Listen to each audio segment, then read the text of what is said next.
है गोदी कोड़े बर खुले है रोजगार गारंटी। सौख लगे है गोदी कोड़े बर खुले है रोजगार गारंटी। खुले है रोजगार गारंटी, खुले है रोजगार गारंटी, खुले है रोजगार गारंटी, खुले है रोजगार गारंटी। सौख लगे है गोदी कोड़े बर खुले है रोजगार गारंटी। सौख लगे है गोदी कोड़े बर खुले है रोजगार गारंटी।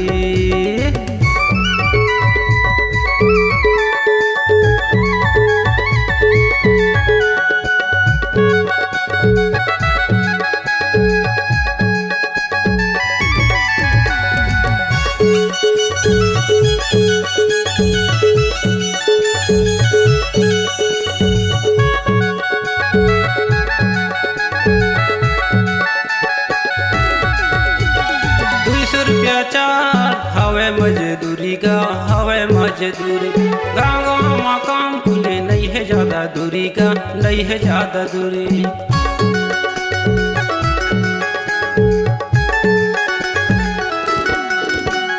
200 रुपया चार हवे मजदूरी का हवे मजदूरी।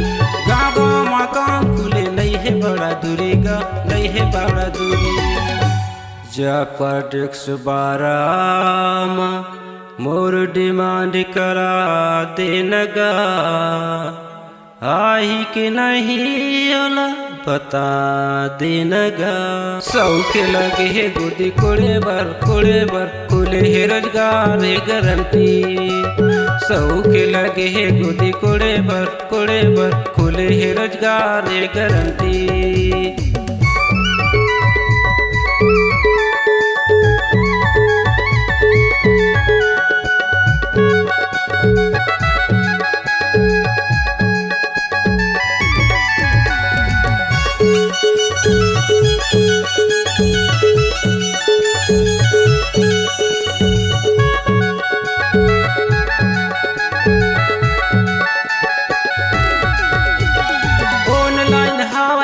ऑफलाइन हवेगा ऑफलाइन हवे।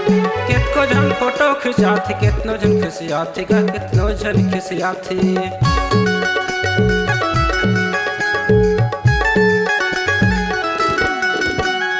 ऑनलाइन हवे कि ऑफलाइन हवेगा ऑफलाइन हवे। कितको जन फोटो खिंचाते कितनो जन खिसियाते गा, कितनो जन खिसियाते। एक सप्ताह की 1224 रुपया होते ना, केत को झन हंसते केत को झन मन रोते ना। सौख लगे है गोदी कोड़े बर खुले है रोजगार गारंटी। सौख लगे है गोदी कोड़े बर खुले है रोजगार गारंटी। खुले है रोजगार गारंटी, खुले है रोजगार गारंटी, खुले है रोजगार गारंटी, खुले है रोजगार गारंटी। सौख लगे है गोदी कोड़े बर खुले है रोजगार गारंटी। सौख लगे है गोदी कोड़े बर खुले है रोजगार गारंटी।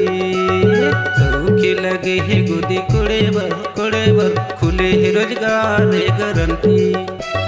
खुले है रोजगार गारंटी।